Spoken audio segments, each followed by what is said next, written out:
Jésus. Gloire au roi des rois, au Dieu tout-puissant, au Dieu excellent et glorieux, qui nous donne d'être ensemble ici ce soir. Amen. Amen. Je bénis Dieu. Et c'est toujours une joie vraiment de venir ici, parce que ce lieu déjà reflète l'excellence. Alléluia. Gloire à Dieu. Toutes mes félicitations, prophète.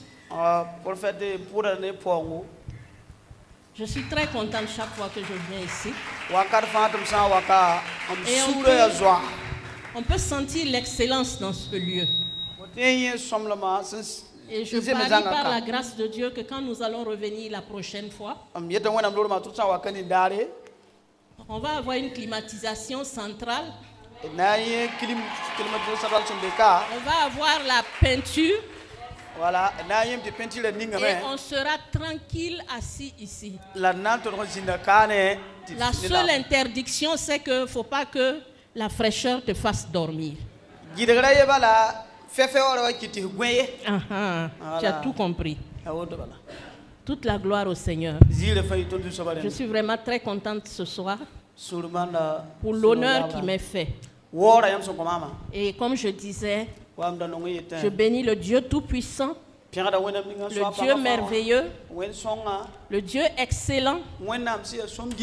Merci au Seigneur pour ce sommet des grandes dames, des dames de référence, des dames excellentes. Alléluia. Des dames créées à l'image de Dieu et à l'image de celle du Proverbe 31. Alléluia.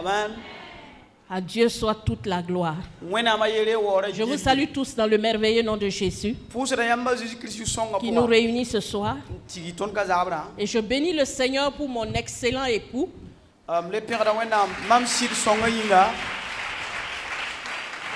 avec la permission duquel je suis ici ce soir.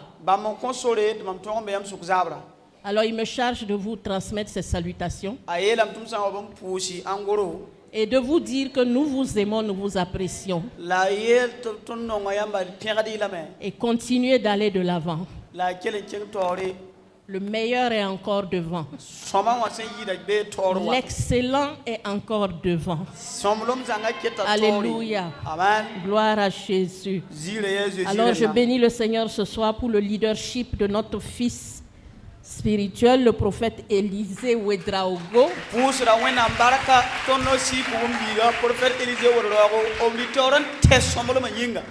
Un homme excellent et élégant.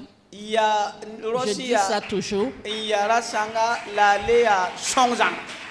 Avec son excellente... Voilà. Ah oui, mais il a raison. Il faut recommencer encore. Voilà. Avec son excellente et élégante épouse aussi. Une femme distinguée, une femme de prière, une femme ointe. Et je vous demande de les acclamer ce soir. Honorez-les par vos acclamations. Alléluia. Amen. Gloire à Jésus. C'est toujours une joie de venir ici. Je bénis Dieu pour les serviteurs et les servantes de Dieu qui sont là ce soir dans la salle. Que Dieu vous bénisse et vous honore en retour. Alléluia. Amen. Je bénis aussi le Seigneur pour les responsables de l'Église. Merci pour l'œuvre que vous accomplissez auprès de nos fils spirituels. Et que le Seigneur se souvienne de vous. Je voudrais aussi saluer et honorer la marraine de ce sommet des références.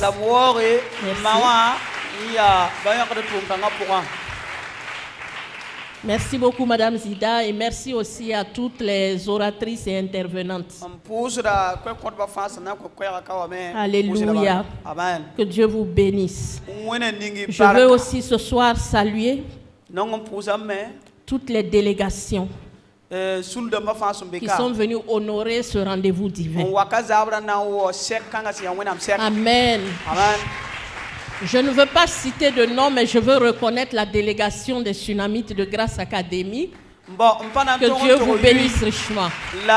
Merci beaucoup. Alors je me sens pousser des ailes. Merci beaucoup pour votre présence. Et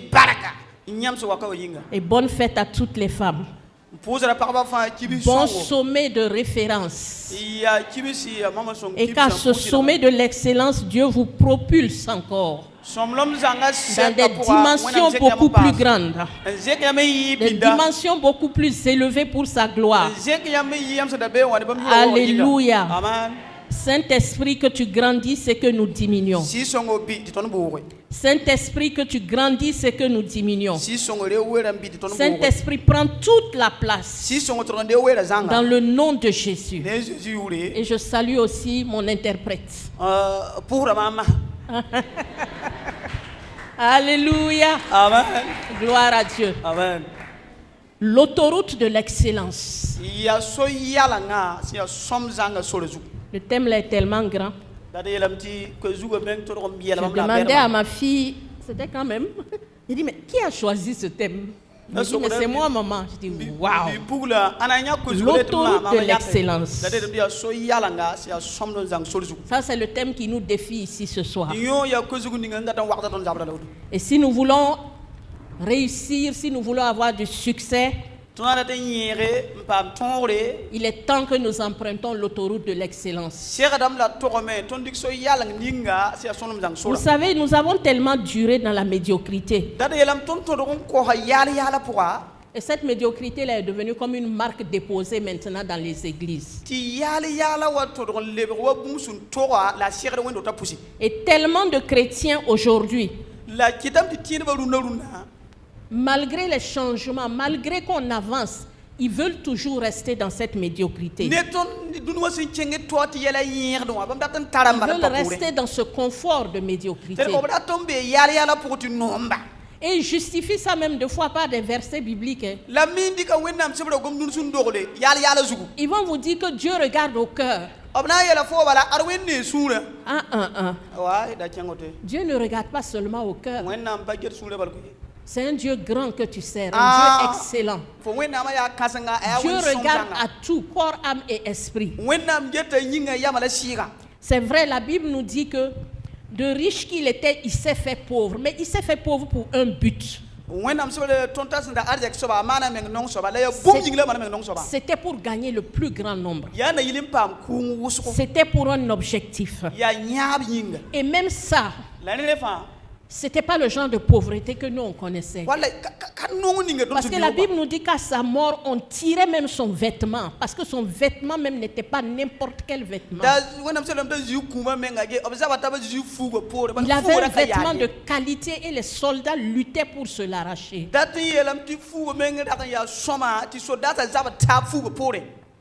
Alors il est dans la gloire aujourd'hui. Et je sais qu'au ciel, la Bible nous dit que les routes du ciel sont pavées d'or. Est-ce que ça, ce n'est pas l'excellence? Est-ce que ce n'est pas la grandeur?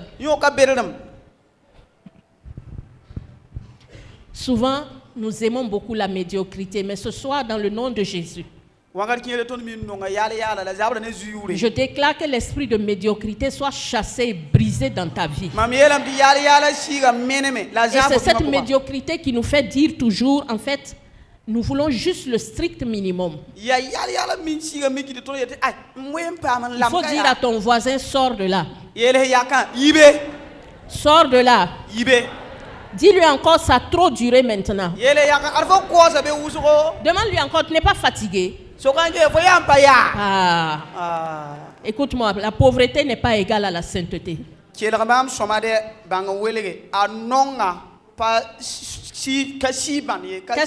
que j'ai dit? Qu'est-ce que j'ai dit? Pauvreté n'est pas égale à sainteté. Pendant longtemps, on a marché dans ça, on a cru à ça. Même dans la pauvreté, on peut être excellent. Je suis allé dans les non-lotis un jour pour visiter une famille. Mais j'ai été tellement surprise que même dans les non-lotis, quand tu arrives chez lui, c'est différent de chez tout le monde. C'est pas parce que c'est non-loti, mais c'était clôturé. Et quand tu rentres, tout est propre, bien organisé. J'étais très impressionnée. Et j'ai compris qu'en fait, c'est un état d'esprit. La Bible nous dit d'être transformé par le renouvellement de l'intelligence. Alors puisse ce soir le Saint-Esprit te renouveler. L'excellence, c'est un état d'esprit d'abord avant d'être vraiment concrétisé. Et ce soir, je voudrais t'encourager à être une femme excellente dans ton foyer. Alléluia. Sois une femme excellente dans ta famille, dans ton église. Sois une femme excellente dans la société. Alléluia. C'est de ça qu'il s'agit. L'autoroute de l'excellence. Avant de continuer, on va donner quand même des définitions, mais j'ai écouté les définitions dans toutes les interventions ici tout de suite. On a parlé de l'autoroute. Qu'est-ce qu'une autoroute? Une autoroute, c'est une voie de communication routière. Elle est spécialement conçue pour la circulation rapide et intense des véhicules motorisés.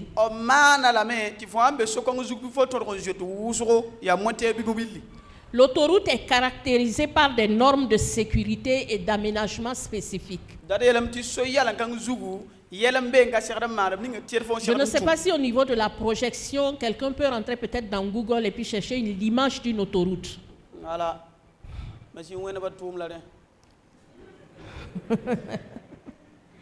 Les avantages d'emprunter une autoroute sont que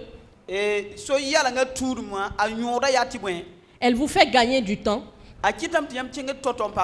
Il y a la sécurité. Il y a que le trafic aussi est fluide. Amen. Et il y a aussi l'avantage que dans les autoroutes, en fait, elles participent au développement des villes. Développement économique des villes. Et quand tu empruntes une autoroute, c'est vrai qu'il y a des aires de repos, il y a des toilettes, tu peux avoir des stations-service, des restaurants. Mais un des avantages aussi d'emprunter l'autoroute, c'est que tu ne vas pas user ta voiture.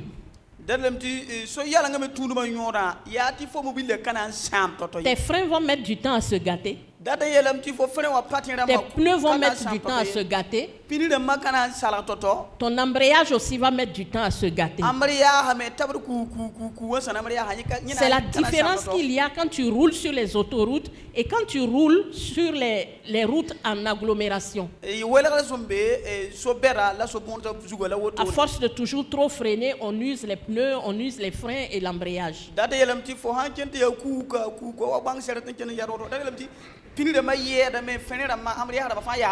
Alléluia. Alors quand on emprunte aussi, l'avantage des autoroutes aussi c'est quoi? Ça aide au développement économique des villes, comme j'ai dit, en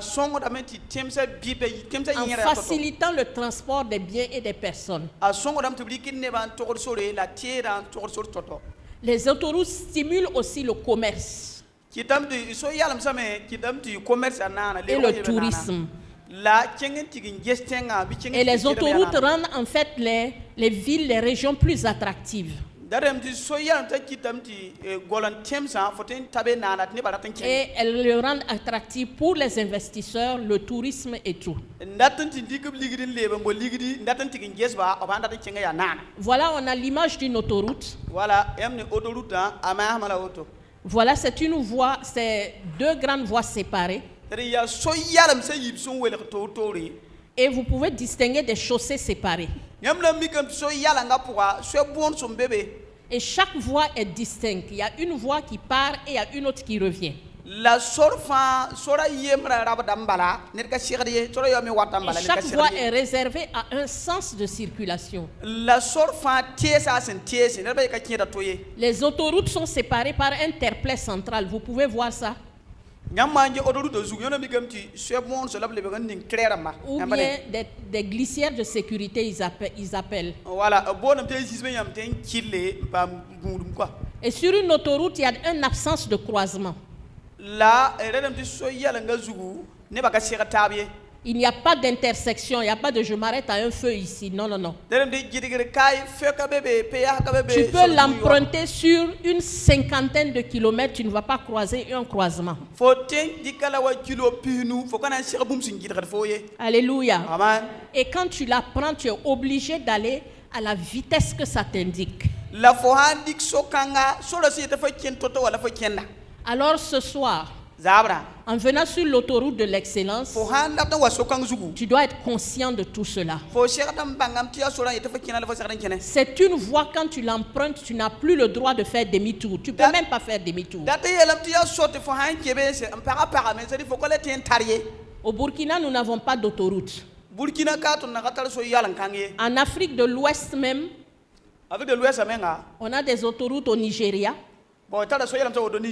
au Cameroun.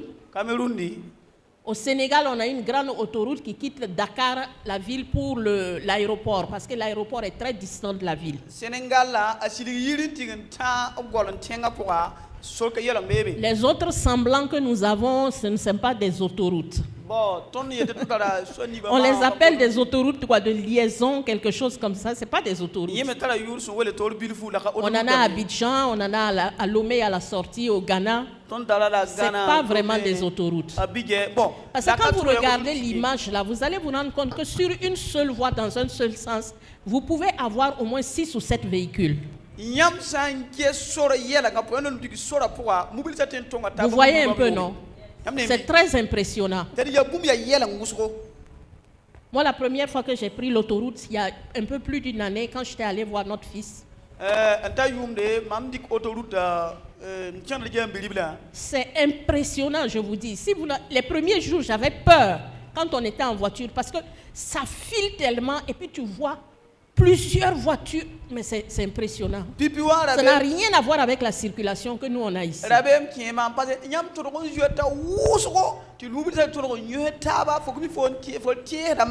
Alléluia. Alors, après la définition de l'autoroute, nous venons à une deuxième définition qui est l'excellence. Dis à ton voisin, excellence. Je vais courir aujourd'hui, je ne vais pas m'arrêter. La dernière fois quand j'ai enseigné ici, on m'a dit que j'ai fait presque 1h30 dedans. Je ne vais pas parler trop. 1h30, c'est beaucoup. Moi-même, j'étais surprise. Mais aujourd'hui, là, je vais me concentrer ça. Il fait déjà nuit. Je ne vais plus parler beaucoup. Je ne vais pas parler beaucoup. Si mon temps arrive, je vais arrêter. Excellence. L'excellence, c'est le degré imminent de qualité, de valeur de quelqu'un, de quelque chose dans son genre.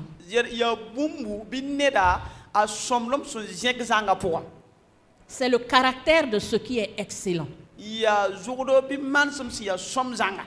C'est le caractère de ce qui ne peut être meilleur, la perfection, la supériorité. Dans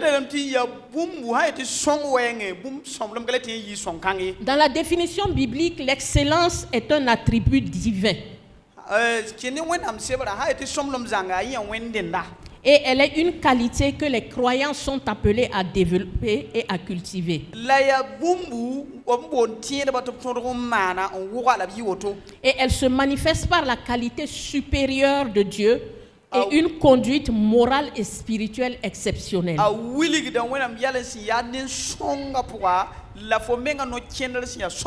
Alléluia. Amen. La Bible nous présente un Dieu qui est excellent. Dieu est excellent et Dieu est le Dieu de l'excellence. Alléluia. Amen. Et Dieu veut que tu sois excellent. Amen. Amen. Dieu veut que tu sois. Dieu veut que tu sois. L'excellence, c'est possible. Dis cela à ton voisin. Dans le ciel, tout nous parle d'excellence, de magnificence, de beauté et de grandeur.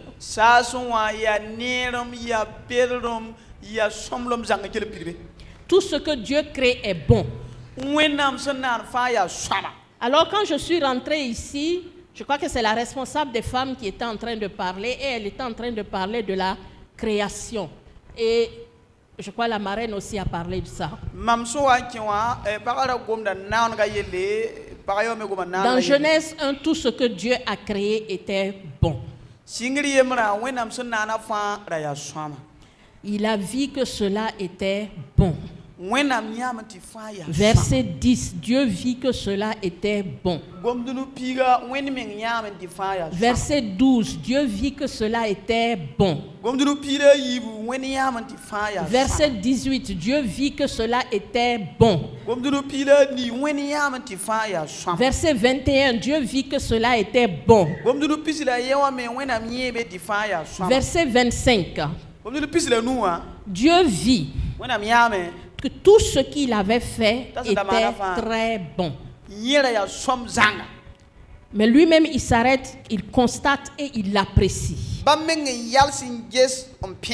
Alléluia. Amen. Mais arrivé au Genèse 2, verset 18, il a fait un constat.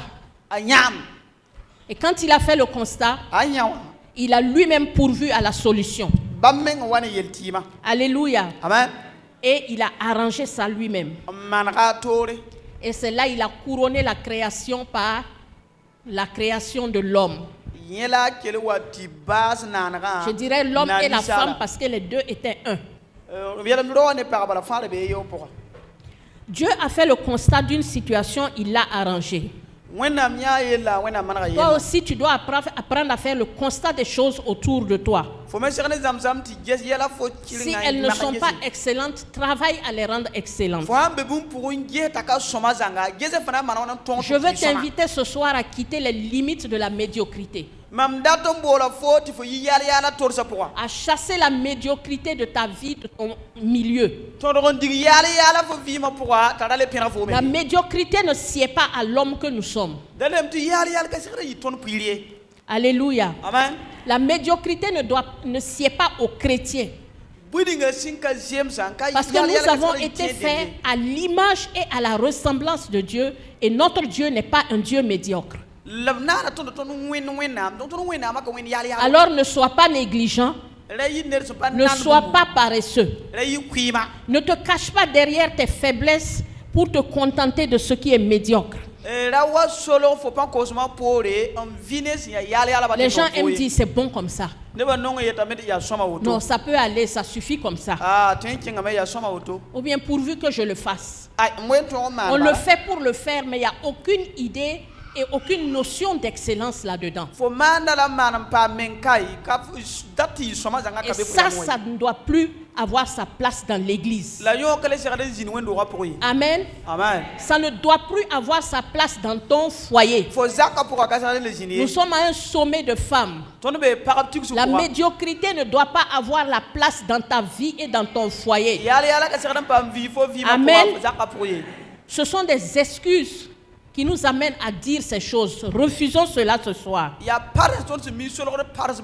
D'ailleurs, même dis à ton frère, à ta soeur à côté, refuse cela.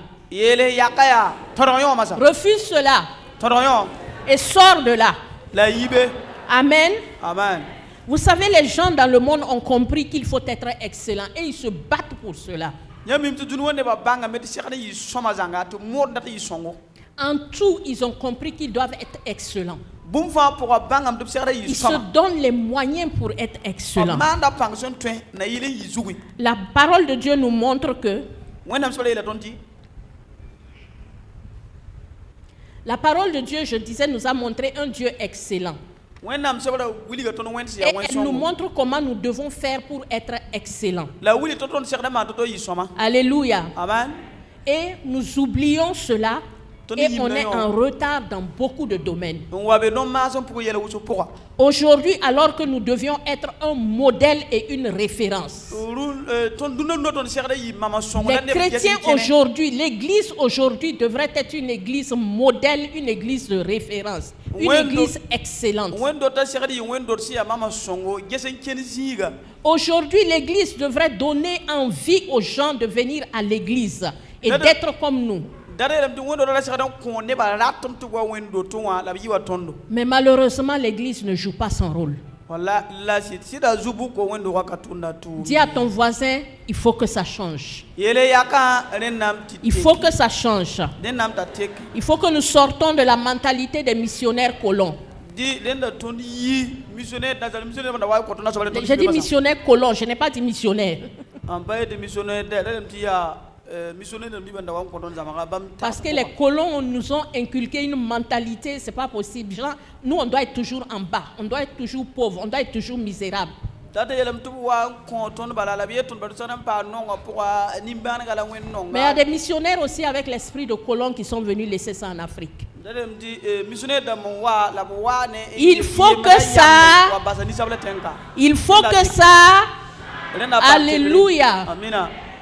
Vous savez, aux États-Unis, les grands musiciens dans le monde, il a été démontré qu'ils ont commencé dans l'église. Ils ont appris la bonne musique dans l'église. Même aujourd'hui, si vous voulez, vous pouvez faire la remarque. Je crois qu'il y a des musiciens dans la salle ici. Ils vont nous dire que les musiciens aujourd'hui qui peuvent chanter bien dans le live devant les gens, ça vient des églises. Ça ne vient pas d'abord du monde, ça vient des églises. Alors dis encore à ton voisin, sois excellent. Dieu a investi en toi. Il est temps en retour que tu investisses ton temps, ton talent, ton énergie, tes dons pour Dieu. Même ton intelligence, tu dois investir ça pour Dieu. Alléluia. Amen. Alléluia. Amen. Donne le meilleur pour ton Père Céleste parce qu'il est excellent. L'excellence réside en toi. Dans 2 Corinthiens 4, verset 2, tu peux le voir. Le verset veut simplement dire qu'en toi réside toute la puissance, l'autorité du ciel et de la terre pour changer et même faire changer les choses et te parer de bonnes œuvres.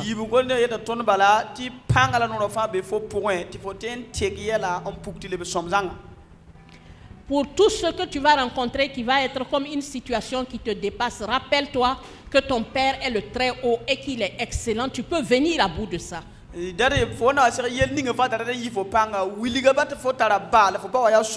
Alléluia. Amen.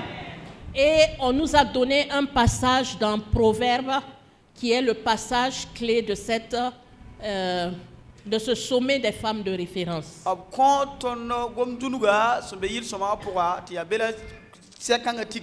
Alléluia. Amen. Nous voyons que cette femme du Proverbe 31, à partir du verset 10,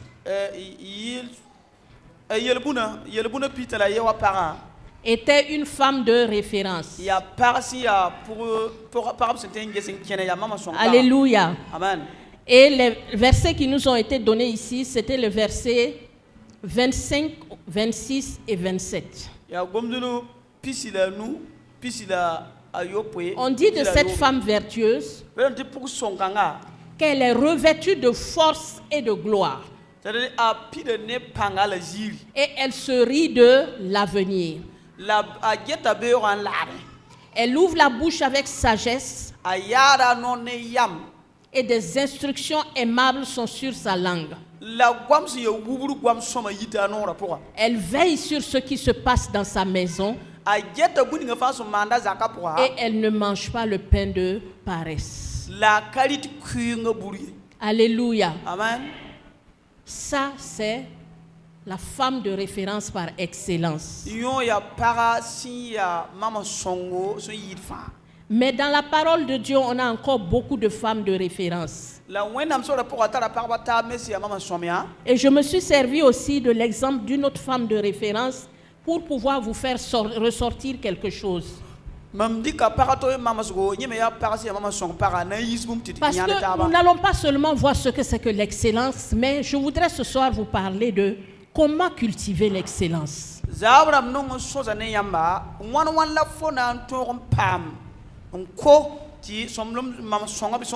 Alléluia. Amen. Et l'exemple que j'ai trouvé, c'était l'exemple de Ruth. On nous a dit que Ruth était son nom veut dire fidélité, loyauté. Loyauté. La loyauté va au-delà de la fidélité. La loyauté ne trahit pas, elle ne parle pas mal. Elle ne critique pas. Ruth était une femme excellente. Alléluia.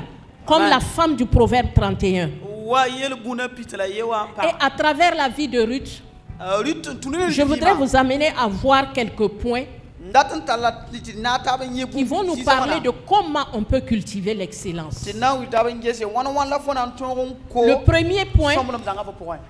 Le premier point, c'est la résolution. La résolution. Ruth a résolu dans son cœur d'arrêter une vie de compromission. Et nous allons lire le verset de Ruth, un verset 16 que beaucoup de personnes connaissent. C'est un verset que nous lisons beaucoup pendant les mariages. Et quand Ruth a fait le choix de rester avec Naomi, elle a dit ceci: ne me presse pas de te laisser, de retourner loin de toi. Où tu iras, j'irai. Où tu demeureras, je demeurerai. Ton peuple sera mon peuple. Et ton Dieu sera mon Dieu. Et je crois que par cette déclaration déjà, Ruth a montré déjà à Naomi quel Dieu excellent Naomi suivait, et elle-même, elle voulait suivre ce Dieu. Parce que Ruth venait d'une famille, elle était moabite. Et les Moabites étaient un peuple banni, un peuple qui ne devait rien avoir à faire avec le peuple juif, les Israélites. Moi, je peux voir déjà ce verset-là comme le verset de conversion de Ruth. Elle a pris une résolution. Elle a décidé de quitter son pays, sa demeure, son peuple, ses parents, ses dieux, ses amis, sa manière de vivre. Elle a fait le choix. Et ce choix l'a conduite dans une destinée d'excellence. Tu es une femme, tu es une jeune fille, tu es un jeune homme aujourd'hui ici. Arrête de vivre dans les compromis. Il faut avoir un but dans la vie, il faut avoir un objectif. Alléluia. Amen. Beaucoup de filles aujourd'hui se convertissent. Mais elles ne veulent pas abandonner leur ancienne manière de vivre. Et ce n'est pas ce que Dieu veut. Se convertir, ça veut dire qu'en fait, on fait un demi-tour. On donne dos à son ancienne vie. On ne fait pas le tour complet pour revenir à son ancienne vie. Donc ça demande de la résolution. Ça demande une décision. On a d'autres exemples. Par exemple, Rahab, elle a résolu d'aider les espions. Elle a résolu de quitter son ancienne vie pour aider le peuple de Dieu. On a aussi Daniel qui a résolu de ne pas se souiller avec les mets de la table du roi, évidemment. Je veux dire à quelqu'un ce soir, pour atteindre l'excellence, il y a des sacrifices à faire. Tu dois être résolu. Dans la résolution, il y a des sacrifices à faire. Il y a un prix à payer. Quand on veut être excellent avec Dieu, ça va nous coûter quelque chose. Et si nous ne voulons pas payer le prix, nous n'allons pas y arriver. Alléluia. Alors que Dieu nous aide. Deuxième chose pour cultiver l'excellence, la discipline, ou disons l'autodiscipline. Il faut pouvoir faire violence sur soi-même et se contrôler dans ses paroles, dans ses fréquentations, se donner tout entier, donner son cœur.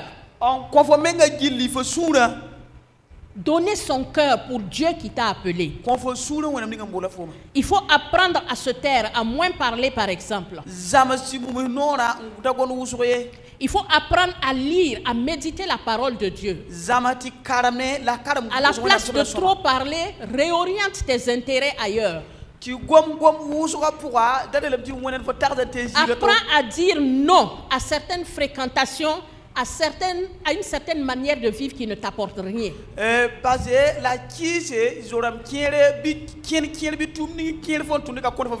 La discipline, c'est aussi une manière de s'améliorer et de développer ce qu'on a reçu en nous. Et quand on choisit de cultiver l'excellence et puis nous voulons pratiquer la discipline, nous devons comprendre que c'est un travail permanent. C'est un travail permanent. On ne doit pas se donner de repos tant qu'on n'a pas atteint notre objectif. Et dans Ruth, chapitre 2, verset 7, en parlant de Ruth, on dit que depuis le matin qu'elle est venue, elle a été debout jusqu'à présent. Elle a persévéré. Alléluia. Et ça, c'était les paroles qui ont été dites de Ruth à Boaz. Et Ruth était déterminée. Ruth, elle devait s'occuper de Naomi, de la vieille Naomi à la maison. Mais elle devait aussi venir travailler pour chercher à manger pour Naomi et pour elle. Et elle était disciplinée, focus sur cela. Le troisième point pour cultiver l'excellence, il y a l'humilité et la sagesse. Ruth savait parler. Dans le Proverbe 31, verset 26, nous voyons aussi, il est dit de la femme vertueuse, elle ouvre la bouche avec sagesse. Et des instructions aimables sont sur sa langue. La sagesse et l'humilité. Elle savait parler, ça c'était un point. Nous sommes à un sommet de femmes de référence.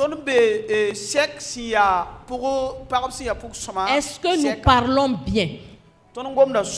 Est-ce que nous ouvrons la bouche pour dire de bonnes choses? Est-ce que quand nous ouvrons la bouche, c'est pour bénir ou c'est pour maudire?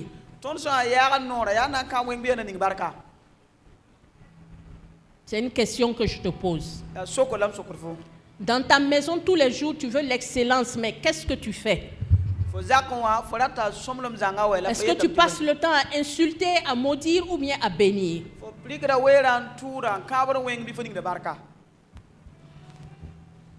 La Bible nous dit que la vie et la mort sont au pouvoir de la langue. Et une personne excellente ne parle pas n'importe comment. Une personne excellente parle pour restaurer. Elle parle pour guérir, pour donner de la joie. Elle ne parle pas pour blesser, pour faire pleurer. Elle parle pour conseiller, pour relever. Mais en tant que femme, est-ce que c'est ce que nous faisons dans nos maisons? Il y a des femmes même qui vont insulter leurs enfants comme si l'enfant ne connaissait pas leur père. L'excellence commence dans nos maisons. Comment nous traitons nos époux? Comment nous traitons nos enfants? Au travail, comment nous parlons avec nos collaborateurs? Ruth savait parler. Et la femme du proverbe 31 savait parler. La Bible dit que Ruth savait aussi se comporter.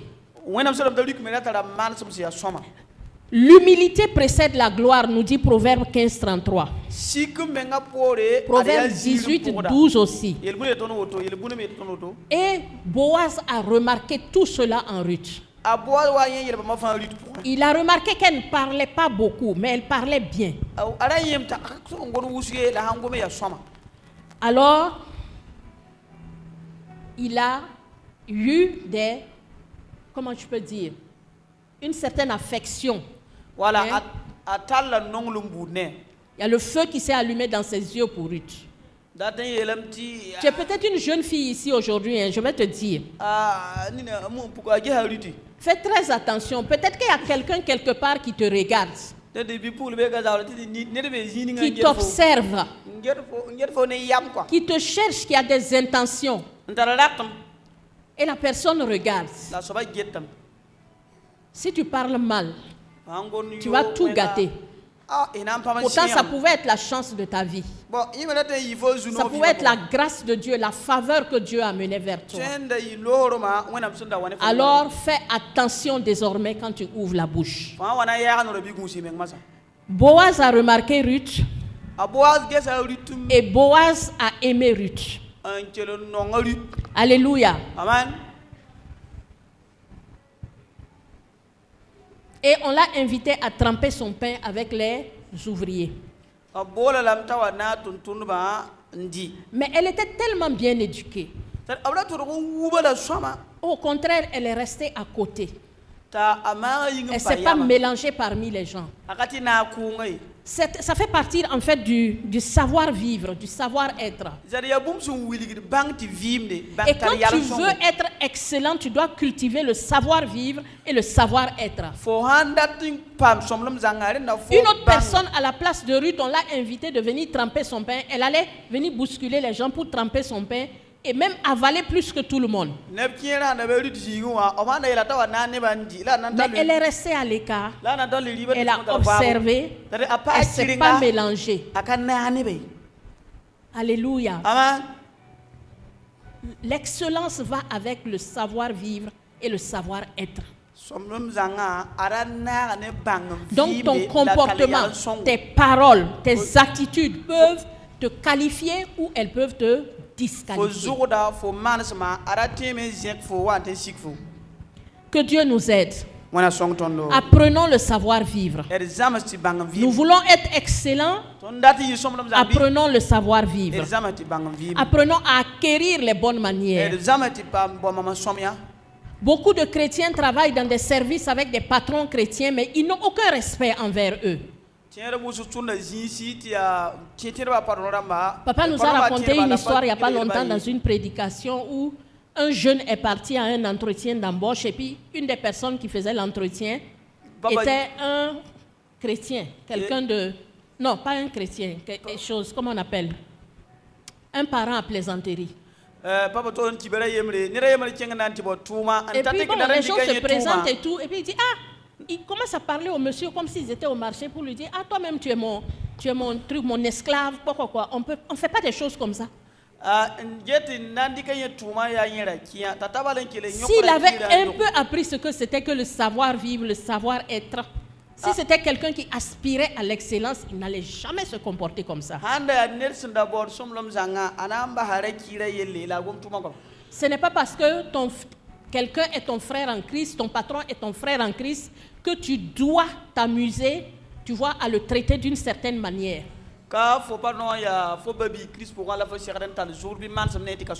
L'église n'est pas le lieu du travail. Et même à l'église, on se respecte. On respecte les aînés. L'homme de Dieu n'est pas son camarade. Sa femme n'est pas ta copine. Donc il faut éviter les familiarités. Et tout cela participe à ça. Fais attention à tes relations en privé et à tes relations en public. Et si tu n'apprends pas à le faire, tu vas rater beaucoup de bénédictions. Parce que la finalité de l'excellence, c'est une vie de bénédiction. Alléluia. Amen. Il est dit de la femme du Proverbe 31, au verset 28, ses fils se lèvent et lui disent heureuse. Et son mari se lève et lui donne des louanges. C'était une femme excellente. Alléluia. Amen. Donc la finalité, c'était la bénédiction. Alléluia. Amen. Quatrième point pour cultiver l'excellence, il faut avoir une vie de prière et marcher dans la foi. Marcher par la foi, pardon. Marcher par la foi et développer un esprit de prière. Marcher par la foi veut dire que nous allons nous appuyer sur Dieu. Dieu ne change pas. Il est le même hier, aujourd'hui, éternellement. Et si vous n'avez pas la foi, il va être impossible d'être agréable à Dieu. En tant que chrétien, si tu veux marcher dans l'excellence, tu dois aussi avoir la foi. Tu dois pouvoir t'appuyer sur Dieu. Parce que si tu n'as pas la foi aussi, tu ne pourras pas prier. Accompagne ton travail et tes actions par la prière. Prie pour ton foyer. Prie pour tes enfants. Prie pour tes activités. Prie pour ton mari. La prière va faire ce que Dieu ne peut pas, ce que nous ne pouvons pas faire. Et tu verras comment Dieu va agir. Amen. Amen. Moi, je crois que Ruth devait être une femme de prière. Parce que la proximité de Naomi a contaminé Ruth en beaucoup de choses. Alléluia. Amen. Et il y a beaucoup de femmes excellentes de prière, de femmes de foi dans la parole de Dieu. Alléluia. Amen. La Sunamite était par exemple une femme excellente par son hospitalité et sa foi. Dorcas, qu'on appelait Tabitha, elle était excellente par les œuvres qu'elle menait. Elle faisait la couture, elle aidait les orphelins, les pauvres. Marie, mère de Jésus, était excellente par sa foi, son humilité.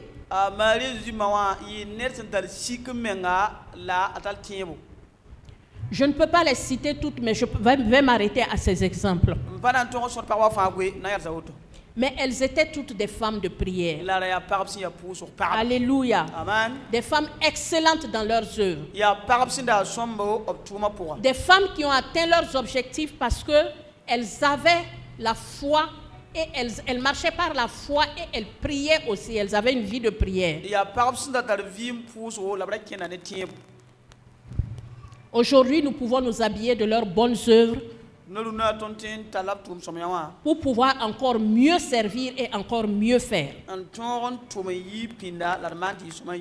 Alléluia. Amen. Dans le cinquième point pour cultiver l'excellence, nous devons pouvoir nous évaluer. Dis à ton voisin évaluer. Évaluer. Voir toujours si ce que nous faisons est bien ou pas. Nous poser toujours la question.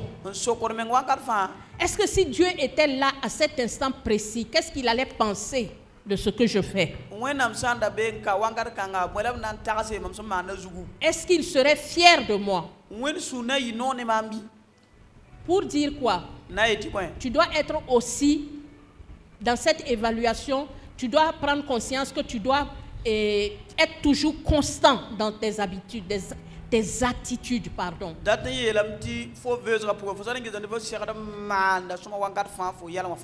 Et quelle que soit la circonstance, tu dois aussi manifester un bon caractère. L'évaluation parle de ce que tu as fait. Tu dois pouvoir t'arrêter et constater. L'évaluation va t'aider à forger aussi ton caractère.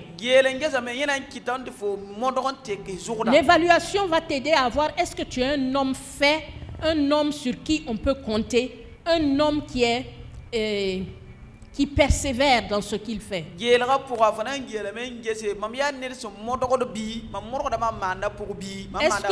Est-ce que tu dis ce que tu fais? Est-ce que tu avances dans ta marche? Est-ce que tu avances avec Dieu? L'évaluation va t'aider à voir, tu as quitté du point A pour un point B. Est-ce que tu es arrivé?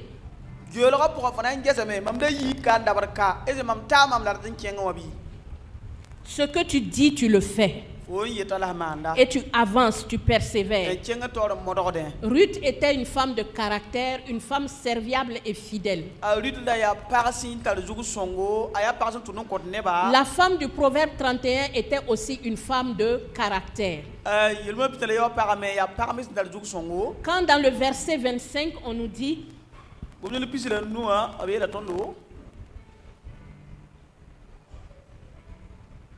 Proverbe 31, verset 25, on nous dit qu'elle est revêtue de force et de gloire. Et elle se rit de l'avenir. Cette femme-là avait forgé un caractère. Elle avait développé des attitudes, elle travaillait. Et c'est une femme qui a travaillé sur son être intérieur, qui a réussi à trouver une stabilité, un équilibre. C'est une femme qui connaissait son identité. C'est une femme qui savait où elle allait et elle s'est donné les moyens pour cela. Alors elle se rit de l'avenir.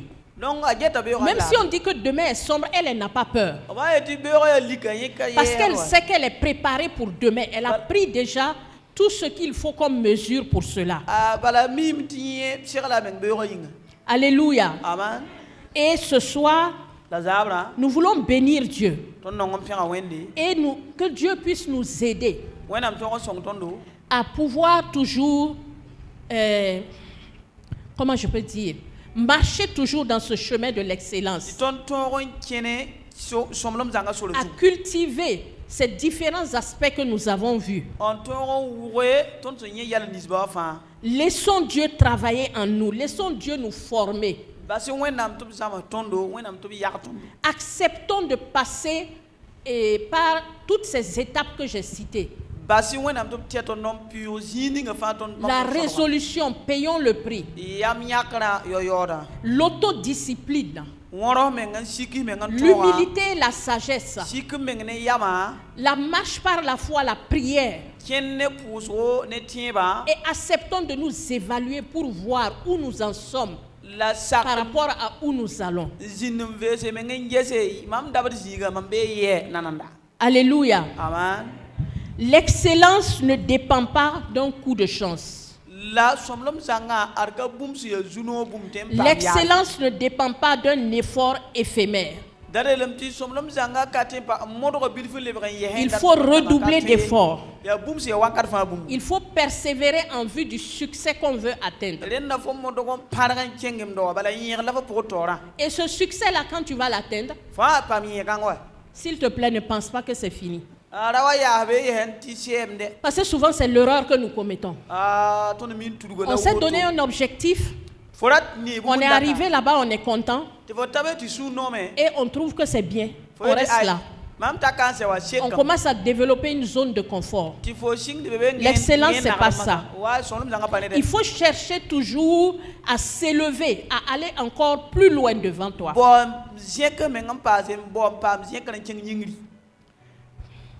Parce que tu sais, parfois les choses bien, elles sont ennemies de ce qui est meilleur. Quand tu t'arrêtes à ce qui est bien, tu ne feras jamais l'effort pour chercher encore le meilleur. Donc tu dois continuer à chercher, à développer. Et n'oublie pas que ce qui est bon n'est pas forcément le meilleur. Quand tu penses avoir atteint ton objectif, il faut toujours faire de la place pour le nouveau. Il faut avoir l'esprit ouvert toujours pour apprendre, pour chercher à connaître, à améliorer.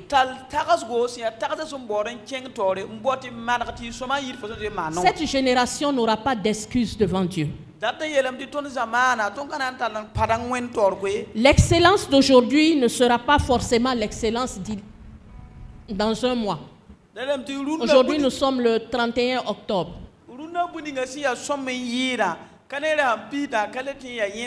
Même l'excellence de ce jour, 31 octobre, là, ça ne sera pas l'excellence peut-être du 7 novembre. Cherchons toujours à améliorer et à mieux faire. Fortifions-nous tous les jours. Alléluia. Amen. Alléluia. Amen. Et chaque jour que Dieu fait, tendons à ce qui est meilleur. Et nous allons voir. Cultive l'excellence. Et ça va t'aider à libérer ton potentiel. Alléluia. Amen. Ce soir, je vais peut-être m'arrêter ici. Parce que je sais que le dimanche, votre maman va vous parler encore plus.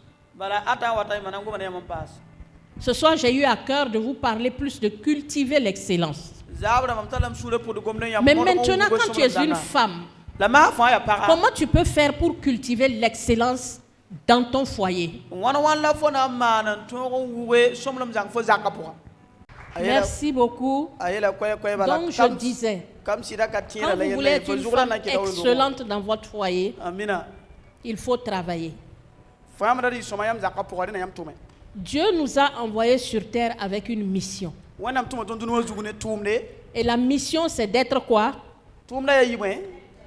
Une aide. La mission, ce n'est pas pour venir concurrencer l'homme. La mission, ce n'est pas pour venir porter le pantalon avec lui. Dieu nous a envoyés pour être des aides. Et une aide vient sous la mission de son mari. Et c'est de là que le mot soumission est venu. Et moi, j'ai défini l'aide comme ceci. Le A comme amour, aimer.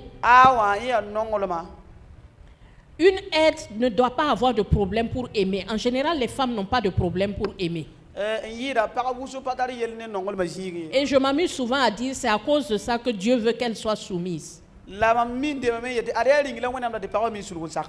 Mais l'homme souvent a beaucoup de difficultés à aimer. C'est pour ça que Dieu lui dit, lui, d'aimer. Alléluia. Amen. Donc, nous venons comme des femmes pleines d'amour. Et l'amour, c'est le fondement de toute chose. Alléluia. Amen. Le I, je définis ça comme l'intelligence. Les femmes sont très intelligentes. Et c'est l'application de l'intelligence qui est la sagesse.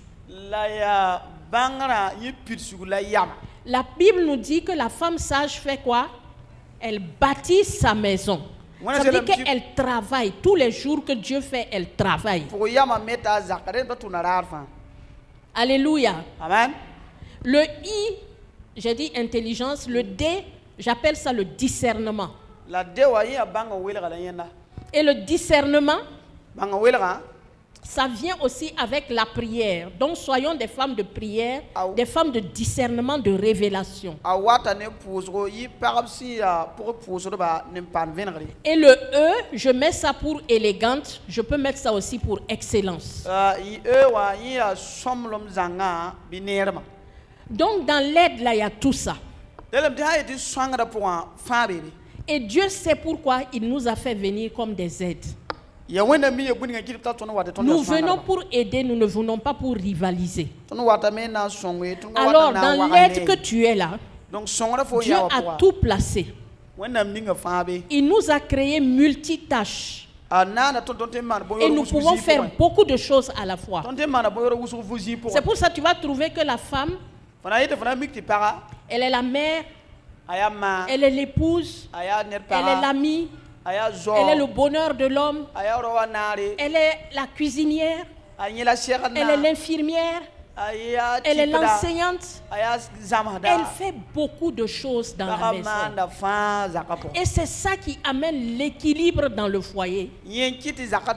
C'est ça qui fait que l'homme peut se sentir bien pour pouvoir réussir au dehors. Alléluia. Amen. Alors ce soir, mon conseil, si tu veux être une femme excellente dans ton foyer, occupe ta place d'aide. Travaille à être une aide pour ton époux. Alléluia. Amen. Peut-être que nous reviendrons d'autres fois en détail sur certaines choses. Mais c'est mon conseil pour toi ce soir. Arrêtez de discuter avec les hommes. Beaucoup de foyers sont en train de voler en éclats aujourd'hui à cause de ça. Alléluia. Amen. Je parle à des gens ici. Je parle à mes filles ici. Je parle à mes sœurs ici. Est-ce que je parle à des jeunes filles ici? On ne discute pas avec un homme. Alors, je vais vous raconter un témoignage que une dame m'a donné il n'y a pas longtemps. Elle m'a dit ceci. Ouh là là, quand son mari démarre, lui aussi, il aime trop parler. Quand il démarre, elle aussi, elle démarre. Elle était à 5e même. Et c'était comme ça. Et la tension était toujours à son summum dans la maison. En même temps, elle a commencé à souffrir de ça. Et elle a commencé à prier pour que Dieu l'aide. Et un jour, le Saint-Esprit lui dit, apprends à te taire. Et elle veut dire au Saint-Esprit, mais non, toi-même, tu vois que souvent, il n'a pas raison. Il faut que je lui dise ce qui ne va pas et tout. Saint-Esprit lui dit, je t'ai dit, tais-toi. Il n'y a pas ce jour qui se passait s'il ne se bagarre pas dans la maison.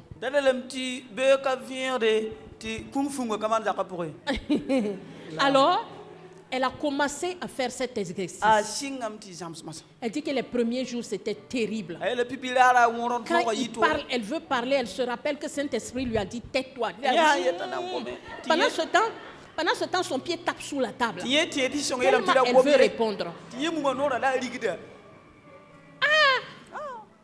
Seigneur, je ne peux pas. Ça, là, il faut que je lui dise. Seigneur, toi aussi, Saint-Esprit lui dit, je t'ai dit, tais-toi.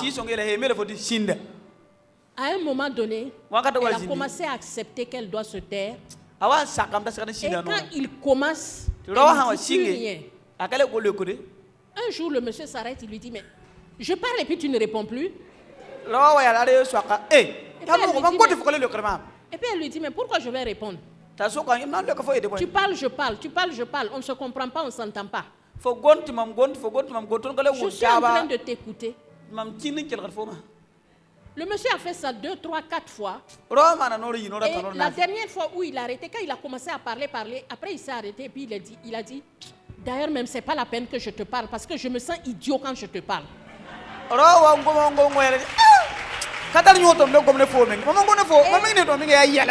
Depuis ce jour-là, c'est fini. Bagarre est finie dans la maison. Même quand quelque chose ne va pas, ils vont parler dans le calme dans la maison, dans leur chambre, et personne ne les entend. Parce que leur bagarre là, même les voisins, les enfants, tout le monde savait. Quand ça commençait, tout le monde savait. Alors je veux t'encourager ce soir. Si tu as une femme ici qui discute beaucoup avec ton mari, s'il te plaît, que Dieu te donne la force. À partir d'aujourd'hui, quand il parle, tais-toi. Tais-toi. Si vraiment il y a le besoin de parler, laisse quand ton cœur va descendre. Quand vous allez être dedans, quand tu vas voir qu'il est d'humeur pour parler, essaye de lui expliquer. Arrête de discuter trop avec lui. Amen. Amen. Et je veux revenir sur quelque chose aussi. Le foyer, c'est le travail. Dieu nous a créé multitâches. On maîtrise beaucoup de choses dans les maisons. C'est ce qui fait qu'il y a la paix. Mais je veux t'encourager ce soir. Sois une femme qui prend soin de toi. Amen. Prends soin de toi.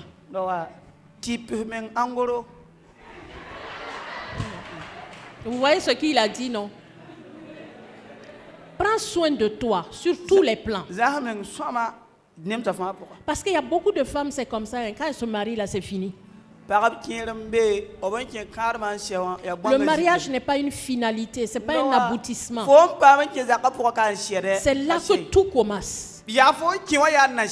Alléluia. Prends soin de toi. Parce qu'aujourd'hui, il y a des femmes même qui prennent soin d'elles-mêmes, mais les hommes sortent.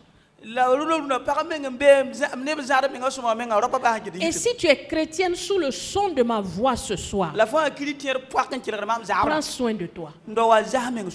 Parce que les hommes là, c'est ce qui frappe leurs yeux qu'ils voient. Leurs yeux sont attirés par ce qu'ils voient. Si le matin, toi tu es en robe de nuit pendant qu'il s'en va, il revient le soir, tu es en robe de nuit. Ça veut dire que tu as passé toute la journée en robe de nuit. Ou bien si tu travailles, tu te sapes, tu vas au travail. Tu reviens à la maison, tu enlèves tout ça, tu déposes. Et puis tu es dans un habit, on dirait une vendeuse de charbon. Regardez, je vais vous dire quelque chose. C'est vrai qu'à cause de la crainte de Dieu, beaucoup d'hommes ne sont pas infidèles. Mais je me demande si dans leur esprit, ils ne sont pas infidèles. Entre-temps,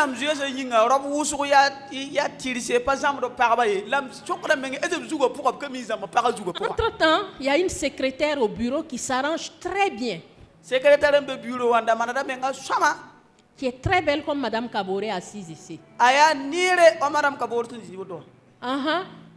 Mais il revient à la maison, celle qu'il aime, qu'il a choisie là.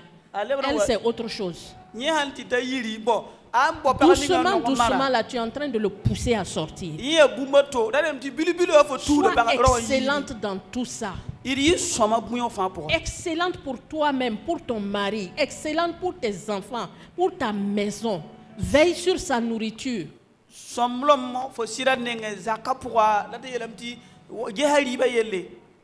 Alléluia. Amen. Je vais arrêter ici, je ne suis pas venu pour ça. Que le Seigneur vous bénisse.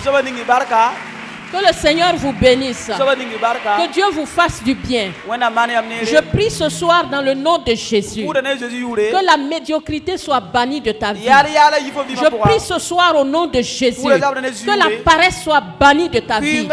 Je prie ce soir au nom de Jésus. Que tu sortes de ta zone de confort. Que tu refuses la stagnation. Que tu refuses ça suffit comme ça. Que tu refuses c'est assez.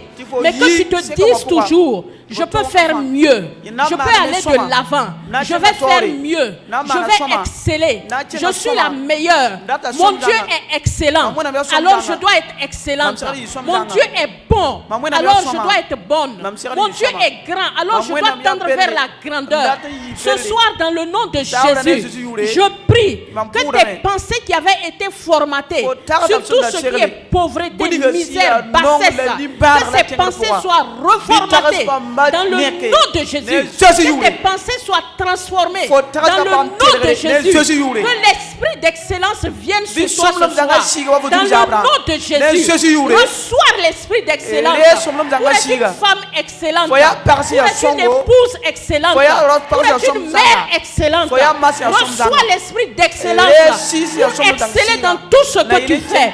Dans le nom de Jésus, je te bénis ce soir et je déclare que désormais tu es une femme excellente. Je déclare que désormais tu marches dans l'excellence. Je déclare que désormais tu vois les choses avec la grandeur de Dieu. Au nom de Jésus, je te bénis et je sécurise cela dans le sang de Jésus. À partir de maintenant, je déclare que les femmes de référence sont des femmes d'excellence dans tous les domaines de leur vie.